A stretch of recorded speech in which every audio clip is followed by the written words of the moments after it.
तो सरकार की तरफ से निर्मला सीतारमण ने फिर से बजट पेश कर दिया है और जैसा कि उम्मीद थी कि लोगों की उम्मीद पे पानी पानी हो गया, क्योंकि ज्यादातर लोगों का बजट पे इंटरेस्ट सिर्फ टैक्स से होता है। तो हम लोग शुरुआत करते हैं टैक्स। तो पहली मुख्य बात है कि स्टैंडर्ड डिडक्शन को 50,000 से बढ़ाकर 75,000 कर दिया। ये क्या होता है? तो जब आपका टैक्स का कैलकुलेशन होता है तो इतने पैसे आपकी इनकम से सबसे पहले माइनस कर दिए जाएंगे टैक्सेबल इनकम निकालने के लिए। अगर आपकी इनकम 3 लाख तक है तो पहले की तरह आपको कोई टैक्स नहीं देना है। अगर आपकी इनकम 3 से 7 लाख के बीच में है तो आपको 5% टैक्स देना होगा, यानी कि अधिकतम 20,000 रुपए। यदि आपकी इनकम 7 से 10 लाख के बीच में है तो आपको 10% टैक्स देना होगा, यानी अधिकतम 30,000। और अगर आपकी इनकम 10 से 12 लाख के बीच में है तो आपको 15% टैक्स देना है, यानी कि 2 लाख पे 15%, जो कि होगा 30,000 रुपए। 12 से 15 वाला अगले स्लैब में 20%, यानी कि 3 लाख का 20%, जो कि होता है 60,000 रुपए। और अगर आपकी इनकम 15 लाख से ज्यादा है तो 15 लाख से ऊपर सारे अमाउंट पे आपको 30% टैक्स देना है। तो इस प्रकार सरकार के हिसाब से आपको 17,500 रुपए का फायदा होना है। पर इस स्लैब से लोगों में कोई बहुत ज्यादा खुशी नहीं है और सबसे ज्यादा निराश हैं वो लोग जो चुनाव के पहले कहते थे कि हम 5,000 रुपए का पेट्रोल हो जाए फिर भी खरीद लेंगे, पर वोट तो मोदी को ही देंगे। नेशनल पेंशन स्कीम में एम्प्लॉय कंट्रीब्यूशन को बढ़ा के 10 से 14% कर दिया। हमारे यहाँ सैलरीड क्लास को ऐसा लगता है कि सिर्फ वही लोग टैक्स के रूप में गवर्नमेंट को कंट्रीब्यूट कर रहे हैं और उनके द्वारा दिया गया पैसा किसी और गरीब की वेलफेयर के लिए इस्तेमाल किया जा रहा है। तो जितनी भी टैक्स पे छूट है वो सिर्फ सैलरीड क्लास के लिए है। पर हमें जानना चाहिए कि हिंदुस्तान में रहने वाला हर आदमी किसी न किसी रूप में टैक्स देता जरूर है। और 2023 में आई रिपोर्ट की बात करें तो उसके हिसाब से 2/3 जीएसटी का कलेक्शन सिर्फ गरीब लोगों से ही आता है, जिन्हें इस तरह की टैक्स में कोई रिबेट नहीं मिली। ये कुछ तथ्यों को जान लेते हैं। नंबर से बताते हैं कि इंडिया के बॉटम 20% लोग 70 से 100 रुपीज पर डे पे जिंदा है और उससे भी गरीब बॉटम के 10% लोग सिर्फ 65 से 90 रुपीज के बीच में कमा पाते हैं। हाउस होल्ड कंजम्पशन एक्सपेंडिचर सर्वे के मुताबिक median monthly per capita expenditure ग्रामीण इलाकों में 3,994 रुपए और शहरी इलाकों में 4,963 रुपए है। 30 करोड़ डेली और कैजुअल लेबर को मिलने वाले वेज रियल टर्म में पिछले 6 साल से बिल्कुल भी बढ़े नहीं है। इंडिया के टॉप 1% लोगों के पास कंट्री की 51.1% वेल्थ है, जबकि बॉटम 60% लोगों के पास सिर्फ 4.7% वेल्थ है। तो लोगों की दूसरी उम्मीद थी कैपिटल गेन्स और उनको लगा था कि शायद इस बार मंत्री जी उनकी बात सुन लें और न्यूज़पेपर में काफी सारी रिपोर्ट भी आई। पर हुआ क्या? लॉन्ग टर्म कैपिटल गेन्स अब 12.5% पे लगेंगे और शॉर्ट टर्म कैपिटल गेन्स 20% पे लगेंगे। तो शॉर्ट टर्म कैपिटल गेन्स क्या है?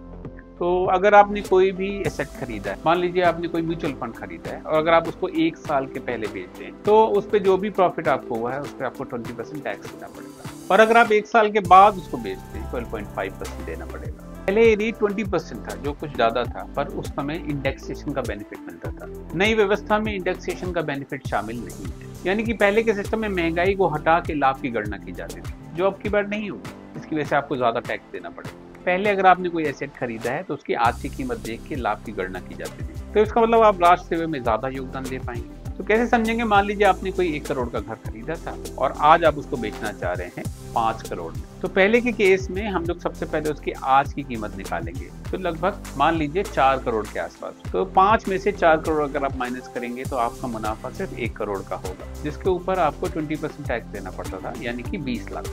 आप 5 करोड़ में बेचेंगे तो आज के केस में आपका मुनाफा आपकी इनिशियल कीमत से घटा के निकाला जाएगा, यानी कि 5 में से अगर आप 1 करोड़ रुपए को माइनस कर दें तो 4 करोड़ आपका मुनाफा होता है, जिसका 12.5% आपको टैक्स देना पड़ेगा। तो यानी कि आज के केस में आपको 50 लाख रुपए टैक्स देना पड़ेगा, जो ऑब्वियस सी बात है पहले वाले केस के 20 लाख से 30 लाख रुपए ज्यादा है। रेवेन्यू सेक्रेटरी ने साफ किया है कि इसमें स्टैम्प ड्यूटी और लोन का इंटरेस्ट अगर आपने कोई लिया हो तो वो शामिल कॉस्ट में नहीं किया जा सकेगा। तो अब इन सब चीजों को करने से होगा क्या? तो इसके परिणाम क्या होंगे? तो लोग सेल को कम कोट करेंगे, यानी कि प्रॉपर्टी जो है आपकी खरीदी या बेची भले ही ज्यादा दाम में जाए पर उसको कोट कम किया जाएगा, सर्किल रेट के बराबर। इससे सही मायने में रियल एस्टेट को नुकसान होगा और ऐसा भी हो सकता है कि इसमें कैश का लेन देन फिर बढ़ जाए। सरकार ने सोने और चांदी पे कस्टम ड्यूटी कम कर दी और इसको घटा के 6% कर दिया है। तो इसका फायदा ये होगा कि जो 1 किलो सोने पे ड्यूटी लगती थी लगभग 10 लाख की, वो घटकर 3.93 लाख की हो जाएगी। ऐसा माना जा रहा है कि शायद इससे गोल्ड की तस्करी में कमी आएगी। ध्यान रहे कि 2022 में सरकार ने इसको बढ़ाकर 15% कर दिया। अब 2 साल में 15 से 6% करने का क्या लॉजिक है, ये तो हम भी नहीं बता पाएंगे। मोबाइल फोन रिचार्ज सस्ते हो गए, तो जो आप पैसे बचाए उनका इस्तेमाल रिचार्ज कराने के लिए लगा सकते हैं, जो अब पहले से महंगा हो चुका है। सरकार को लैपटॉप पे लगने वाली ड्यूटी को कम करना चाहिए और स्टूडेंट्स के लिए स्पेशल स्कीम्स निकालनी चाहिए। भारत में बहुत सारे बच्चे पीछे छूट जाते हैं क्योंकि उनके पास लैपटॉप या डेस्कटॉप नहीं है। आज की एजुकेशन में कंप्यूटर का बहुत बड़ा योगदान और इन्वॉल्वमेंट है। पर इस बजट के बाद भी एक चीज तो बदली नहीं कि हमारी सरकार हर चीज को 10 साल पहले से तुलना करती है और 10 साल से ज्यादा समय से सरकार में रहने के बाद भी ये हालत बरकरार है। और इस बजट में भी बहुत सारे पॉइंट ऐसे हैं जिन पे नेहरू को दोष दिया जा सकता है। अगर एजुकेशन में देखें तो सरकार ने हायर इंस्टीट्यूशंस में पढ़ने के लिए एजुकेशन लोन की लिमिट 10 लाख कर दी है। लोन सबवेंशन भी करेगी और 1 लाख बच्चों को ई वाउचर्स देगी। ये वाउचर्स 3% तक ईयरली इंटरेस्ट को कम करेगी। पर सरकार को लोन सस्ता करने की बजाय पढ़ने में लगने वाली फीस को सस्ता करना चाहिए। और सरकार क्यों चाहती है कि बच्चे लोन का बोझ लें? महंगी होती एजुकेशन कॉमन मैन के हाथ से निकलती जा रही है। और अगर अच्छे संस्थानों को छोड़ दें तो क्या लोन लेना इतना आसान होता है? पिछले साल ही नवंबर में इंग्लिश में पीएचडी करने वाले बच्चों की फीस लगभग 12 गुना बढ़ा दी गई थी और फीस 60% तक बढ़ी है। और इस साल एक स्कॉलर को 4,450 रुपए की बजाय 7,000 से ऊपर देना पड़ेगा। सरकार ये दावा कर रही है कि 2014 के यूपीए टाइम के बजट से ज्यादा एलोकेशन है, पर वो भूल जाती है कि पिछले 10 साल से उसकी ही सरकार थी। इसके अलावा इस बजट में इंटर्नशिप का भी बहुत शोर हुआ है, जिसमें कहा गया है कि 500 बड़ी कंपनियां 1 करोड़ बच्चों को इंटर्नशिप देंगी, यानी कि एक कंपनी में लगभग 20,000 इंटर्न। तो बहुत सारी कंपनियों की तो टोटल वर्कफोर्स इसके आसपास है। और ये 500 बड़ी कंपनियों को चुनने का पैमाना क्या होगा? इस स्कीम को देख के एक शक होता है कि सरकार ने क्या वास्तव में तैयारी करी है या हर बार की तरह जुमला ही है। कहा जा रहा है कि 5,000 रुपए का 1 महीने का इंटर्नशिप अलाउंस होगा और 6,000 रुपए असिस्टेंस भी मिलेगी। पर बात यह है कि क्या ये हमारी बेरोजगारी की समस्या को दूर करेगा? इस समय बेरोजगारी एक बहुत बड़ी समस्या है और ऐसा कहा जाता है कि हमारे यूथ एम्प्लॉयबल है ही नहीं, तो हम उनके लिए जॉब बनाने का क्या प्रयास कर रहे हैं? सीएमआई के अनुसार भी इस समय बेरोजगारी की दर 9.2% है। देश के 83% बेरोजगार युवा ही हैं।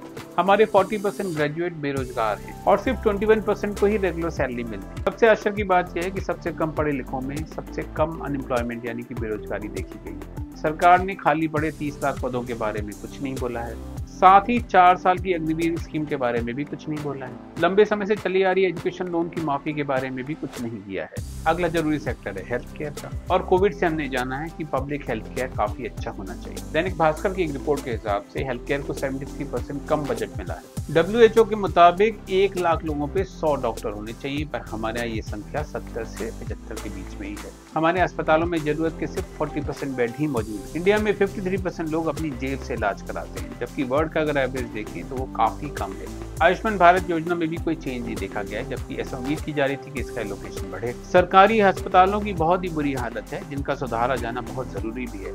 1 लाख तक कमाई करने वाले फर्स्ट टाइम एम्प्लॉइज को 3 इंस्टॉलमेंट में अधिकतम 15,000 तक का 1 महीने की सैलरी दी जाएगी। सरकार कह रही है इससे 2.1 लाख लोगों को फायदा हो। और इसी तरीके से सरकार अगले 2 साल तक हर एम्प्लॉयर को किसी भी नए एम्प्लॉय को रखने पर 3,000 रुपए पर मंथ तक का EPFO में कंट्रीब्यूशन को वापस करेगी अगले 2 साल तक। इससे भी कहा जा रहा है कि 50 लाख लोगों को फायदा होगा, पर कैसे होगा? रूरल गारंटी स्कीम मनरेगा में भी कोई बढ़त नहीं की गई है। खेती के लिए भी 1.52 लाख करोड़ की घोषणा की गई है। अगर हम रियल टर्म्स में देखें तो ये भी बहुत ही मामूली सी बढ़त है। MSP गारंटी के कानून की भी कोई बात नहीं की गई है। तो अब थोड़ी टेक्निकल बात कर लेते हैं, यानी कि फिस्कल डेफिसिट के बारे में। यानी कि सरकार की इनकम और एक्सपेंडिचर में जो गैप हो उसको फिस्कल डेफिसिट कहते हैं, और सरकार को अपने काम पूरा करने के लिए लोन लेना पड़ता है। फिस्कल डेफिसिट का पहले का टारगेट 5.1% ऑफ GDP को अब रिवाइज करके 4.9% कर दिया है। सरकार अगले फाइनेंशियल ईयर में इसे GDP का 4.5% तक लाना चाहती है। भारतीय रिजर्व बैंक ने सरकार को 2.11 ट्रिलियन का डिविडेंड दिया है इस साल, और एक्सपेंडिचर में बढ़त होने के बावजूद भी अपने इस टारगेट को अचीव कर पाई। सरकार ने मार्केट बोरोइंग्स के टारगेट को भी कम किया है। इसके अलावा इंफ्रास्ट्रक्चर को बढ़ाने वाला कैपिटल एक्सपेंडिचर भी रियल टर्म में 2023-24 के बजट एस्टीमेट से थोड़ा सा ज्यादा है। मुद्रा लोन के तरुण कैटेगरी में वो लोग जिन्होंने अपना लोन को रीपे किया है वो अब 20 लाख तक का लोन ले सकेंगे। पहले ये लिमिट 10 लाख थी। 2017 के बाद से सरकार ने रेल बजट को अरब से पेश करना बंद कर दिया था, जिससे एक बहुत बड़ा सेक्टर हमारी आंखों के सामने से निकल गया। रेलवे को कैपिटल एक्सपेंडिचर के लिए 2.62 लाख करोड़ दिए, और अब सरकार का फेवरेट 2014 से कंपैरिजन। टाइम्स ऑफ इंडिया के मुताबिक 2014 के मुकाबले रेलवे का ऑपरेटिंग रेशियो खराब हुआ है। 2013-14 में रेलवे को 100 रुपए कमाने के लिए 93 रुपए कुछ पैसे खर्च करने पड़ते थे, जो कि आज ₹100 कमाने के लिए रेलवे को ₹98 से ज्यादा खर्च करने पड़े। कोरोना से पहले चलने वाली गाड़ियों की संख्या में भी 2,500 की कमी आई है। 2013-14 में चलने वाले यात्रियों की संख्या 860 करोड़ से घट के अब ये 680 करोड़ हो गई है। 2022 में ये सिर्फ 350 करोड़ रह गई और गाड़ियों की रफ्तार में भी कोई बहुत इजाफा नहीं हुआ है। बजट से पहले इकोनॉमिक रिव्यू आता है और इससे चीफ इकोनॉमिक एडवाइजर प्रेजेंट करते हैं। सरकार ने गलवान में झड़प होने के बाद 50 की लगभग चीनी ऐप्स को बैन कर दिया था और इस तरीके से सरकार ने चाइना की कमर तोड़ी थी। देखिए, पर सीईए का कहना है कि हमें चाइना पे और ज्यादा कॉन्सेंट्रेट करना चाहिए, यानी कि उन्होंने उस पीठ पर अब मलहम लगा दिया। अंत में हम फिर वही करेंगे जो हम हर बार करते हैं, अपनी मार्केटिंग करेंगे। अगर आपको ये वीडियो पसंद आया हो तो इस वीडियो को लाइक करिए, हमारे चैनल को सब्सक्राइब करिए, कमेंट करके हमको ये भी बताइए कि आपको ये वीडियो कैसा लगा। अब हम आपसे मिलेंगे अगले वीडियो में, तब तक अपना ख्याल रखिए, हंसते रहिए, मुस्कुराते रहिए। Bye bye.